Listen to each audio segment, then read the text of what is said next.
BDR বিদ্রোহের ঘটনায় আসামি ডিএডি আব্দুর রহিমের কারাগারে মৃত্যুর ঘটনায় সাবেক প্রধানমন্ত্রী শেখ হাসিনা, সাবেক সেনাপ্রধান জেনারেল আজিজ আহমেদ সহ ১৪ জনের বিরুদ্ধে মামলা হয়েছে। বাদী মৃত রহিমের ছেলের অভিযোগ, রাজসাক্ষী হতে রাজি না হওয়ায় তার বাবাকে হত্যা করা হয়। Apple শাহরিয়ারের report. ২০০৯ সালের ২৫ ফেব্রুয়ারি পিলখানায় ৫৭ জন মেধাবী সেনা কর্মকর্তা সহ ৭৪ জনকে হত্যার ঘটনা ঘটে। নারকীয় হত্যাকাণ্ডে জড়িত থাকার অভিযোগ এনে তৎকালীন বহু বিডিআর সদস্যকে গ্রেপ্তার করা হয়। এদের মধ্যে ছিলেন ডিএডি আব্দুর রহিমও। পরবর্তীতে যার মৃত্যু হয় কারাগারে। ১৫ বছর পর বাবার হত্যার বিচার চেয়ে আদালতে দ্বারস্থ হলেন ছেলে আজিজ।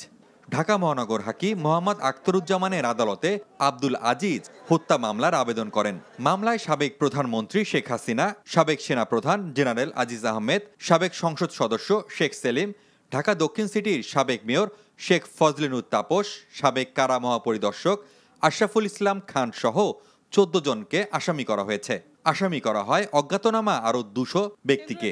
আবেদনটি নথিভুক্ত করার আদেশ দেন আদালত। আজিজ আহমেদ পরবর্তীতে সেনাপ্রধান হন। তিনি আমাকে এবং আমার মাকে ঢাকায় নেন, এই ঢাকা সেক্টরের ২ তলায়, যে আমার বাবা যেন এই মামলায় রাজসাক্ষী হন। যদি রাজসাক্ষী না হয় আমার বাবার পরিণাম ভালো হবে না। তার কিছুদিনের ভিতরে আমার বাবার পরিণাম যে খারাপ হয় এটা আপনাদের কাছে আজকে বলতে পারলাম। এখন পরবর্তীতে রিপোর্টে কল দেখে তারপরে আদালত একটা সিদ্ধান্ত জানাবে।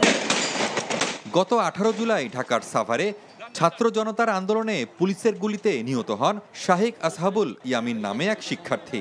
এ ঘটনায় নিহতের মামা আব্দুল আল মুন কাদির বাদী হয়ে হত্যা মামলা দায়ের করেন।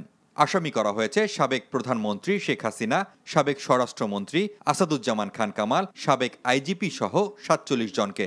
সকল আসামিদেরকে আসামি শ্রেণীভুক্ত করে আমাদের দায়েরকৃত এজাহারটিকে এফআইআর হিসাবে ট্রিট করার জন্য সাভার থানার ভারপ্রাপ্ত কর্মকর্তাকে নির্দেশ। আসামি হচ্ছেন সদ্য সাবেক প্রধানমন্ত্রী, সাবেক স্বরাষ্ট্রমন্ত্রী, যে সমস্ত পুলিশের ঊর্ধ্বতন কর্মকর্তা এবং মাঠ পর্যায়ের যে সমস্ত কর্মকর্তারা ছিল যারা এই ঘটনায় অংশগ্রহণ করেছে। এছাড়াও যাত্রাবাড়ি, উত্তরা পশ্চিম ও তেজগাঁও সহ রাজধানীর কয়েকটি থানায় সাবেক প্রধানমন্ত্রী শেখ হাসিনার বিরুদ্ধে হত্যা মামলা দায়ের হয়েছে। ২টি মামলা হয়েছে রংপুরেও।